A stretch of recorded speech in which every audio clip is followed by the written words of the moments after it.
দেখেন, নির্বাচন এখনো অনেক দূরে বলে আমি মনে করি। আমরা নির্বাচনের প্রিপারেশন এখনো কেউই শুরু করিনি। নির্বাচনের কাছাকাছি যে সবাই নির্ণয় করবে কে কোনো জোটে যাবে কি যাবে না, এবং তখন জোটের ডাইনামিক্স কি হয় তার ভিত্তিতে ঠিক হবে কে কোন জোটে যাবে। আমি কারোর আমন্ত্রণকেই বা কারোর নিমন্ত্রণকেই আমি ছোটোভাবে দেখব না, এবং আমি সঠিকভাবেই মূল্যায়ন করব। কেউ যদি আমাকে আমন্ত্রণ জানান, সেটা বাংলাদেশ জামাত ইসলাম হোক, বাংলাদেশ জাতীয়তাবাদী দল বিএনপি হোক, অন্য যে কোনো বামপন্থী দল হোক বা অন্য কোনো দল হোক, কেউই যদি আমন্ত্রণ জানায় তাহলে নিশ্চয়ই তারাও আমাকে আমার দলকে এনডিএমকে ভালোভাবে দেখেছেন, মূল্যায়ন করেছেন বলে আমন্ত্রণ জানিয়েছেন। তার মানে তারা আমন্ত্রণের মাধ্যমে আমাদেরকে একটা সম্মান দিয়েছেন। সেই সম্মানটা নিশ্চয়ই আমরা তাদেরকে ফেরত জানাবো। তবে নির্বাচনী কোয়ালিশন আসলে পুরোপুরি ডিপেন্ড করবে যে নির্বাচনের অবস্থান দলের কি, এবং দল ম্যাক্সিমাম রিটার্নস কোন ধরনের কোয়ালিশন থেকে পেতে পারে সেই হিসাব নিকাশের ভিত্তিতে। সেই হিসাব নিকাশটা যেহেতু এখনো শুরুই হয়নি, এটা নিয়ে বলতে পারছি না। এর ভিতরে আমরা অনেক কিছু ত্যাগ স্বীকার করেছি, গুম হয়েছি, জেলে গেছি, আক্রমণ হয়েছে, অনেক ধরনের হয়রানির শিকার হয়েছি।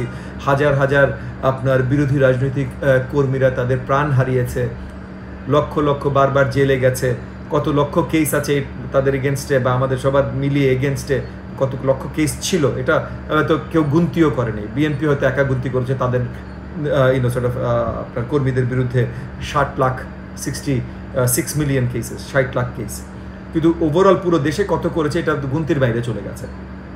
তো এই সব কিছুর বিরুদ্ধে আন্দোলন সংগ্রাম আমরা করছি অলমোস্ট 15 বছর ধরে। এই 15 বছরের সংগ্রামের মাধ্যমে এই 2024 সালের জুলাই মাসে একটা জায়গায় আসি যেখানে নতুন করে এই সংগ্রামটা আবার চাঙ্গা হয়। সংগ্রাম কিন্তু সারাক্ষণ চলছিল, কয়েক জায়গায় যে নতুন করে চাঙ্গা হয়েছে। যেমন মনে করেন 2013-14তে নির্বাচনের জন্য চাঙ্গা উঠেছিল। 2013তে যখন হেফাজতের গণহত্যা ঘটনা হলো তখন একবার চাঙ্গা হয়েছিল। 2015 সালের শুরুতে চাঙ্গা হয়েছিল। এরকম একটা জায়গায় যে 2023-এর অক্টোবর নভেম্বর ডিসেম্বর অনেক চাঙ্গা ছিল এই আন্দোলনটা, এই আমাদের সংগ্রামটা। সেই একই ধারাবাহিকতায় অনেকবারের মতো 2018-তে নিরাপদ সড়ক আন্দোলনে চাঙ্গা হয়েছিল। একইভাবে আপনার 2024 সালে এসে জুলাই মাসে আবার নতুন একটা খোরাক পেল কোটা আন্দোলন। কিন্তু কোটা আন্দোলনের খোরাকে, এর আগেগুলোর মতোই কোটা আন্দোলনের খোরাকে বাকি সবার যে সংগ্রামগুলো, এই সবগুলো সংগ্রাম আবার একসাথে চাঙ্গা হলো। সো কোটা আন্দোলনের খোরাকে যখন সংগ্রাম শুরু হলো, এইটা শুধু রিসেন্টলি গ্র্যাজুয়েট করা পাবলিক বিশ্ববিদ্যালয়ের ছাত্রদের আন্দোলন ছিল। 2009 সালে বিডিআর গণহত্যার বিরুদ্ধে যারা সংগ্রাম করেছে তাদেরও আন্দোলন ছিল।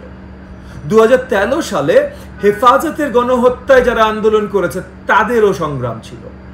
2014 সালের নির্বাচন, 2023 সাল, 2018 সাল, যেটাই বলে না কেন, প্রত্যেকটা সংগ্রামী বাংলাদেশের জনতা তারা সবাই ওই কোটা আন্দোলনের খোরাকে আবার সংগ্রামে নেমে গেল।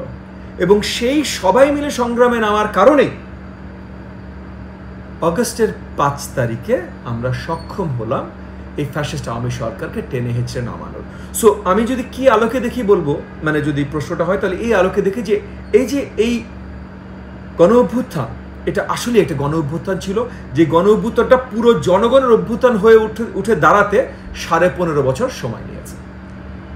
অন্তর্বর্তীকালীন সরকার খুব বেশি দিন কখনোই থাকা উচিত না, কিন্তু খুব বেশি দিন মানে কি এটা বলা খুব মুশকিল। কারণ এগেন বেশ কিছু সংস্কার দরকার আছে যেটা ছাড়া নির্বাচন হবে না। সো এই সংস্কারগুলো কত শীঘ্রই দেওয়া সম্ভব, এই কাজগুলো এখনো আমার কাছে দুঃখজনক হলেও আমার কাছে মনে হয় যে ঠিকভাবে শুরু হয়নি। এই কাজগুলো একমাত্র শুরু হওয়ার পরই আমরা জানবো যে এই কাজগুলো কত শীঘ্রই পূরণ করা যাবে, সেই কমপ্লিট করা যাবে। এবং তখনই আমরা ওই সময় নিয়ে আলোচনা করতে পারবো। আচ্ছা, এই কাজগুলো 1 বছরে কমপ্লিট করা যাবে, তাহলে 1 বছরে নির্বাচন চাই, বা এই কাজগুলো 10 মাসে কমপ্লিট করা যাবে, 10 মাসে নির্বাচন চাই। এই যে এই আলোচনাগুলো আসলে এই কাজগুলো শুরুর পরই আমরা করতে পারি।